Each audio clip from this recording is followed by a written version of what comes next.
মুখ্যমন্ত্রী নিরাময় আরোগ্য অভিযান 2 এর আওতায় উত্তর জেলার তিলথই প্রাথমিক স্বাস্থ্য কেন্দ্রের উদ্যোগে দুভাঙ্গা মাধ্যমিক বিদ্যালয়ে একটি বিশেষজ্ঞ স্বাস্থ্য শিবির অনুষ্ঠিত হয়। দুর্গম এলাকার মানুষের দোরগোড়ায় উন্নত স্বাস্থ্য পরিষেবা পৌঁছে দেওয়াই ছিল এই শিবিরের মূল লক্ষ্য।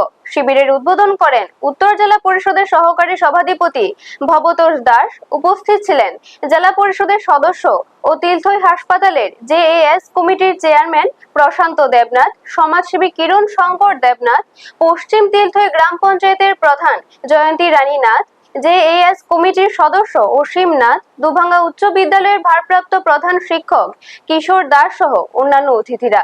শিবিরে মেডিসিন, প্রসূতি ও স্ত্রীরোগ, চক্ষু, নাক কান গলা, শিশু রোগ, মনোরোগ, দন্ত চিকিৎসা, আয়ুষ ও অ্যাপটোমেট্রি বিভাগের বিশেষজ্ঞ চিকিৎসকরা রোগীদের স্বাস্থ্য পরীক্ষা, পরামর্শ এবং প্রয়োজনীয় ওষুধ প্রদান করেন।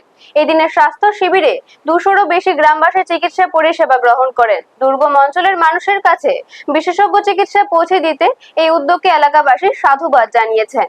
ব্যুরো রিপোর্ট, নিউজ তৎকাল 24। আপনারা দেখছেন নিউজ তৎকাল 24।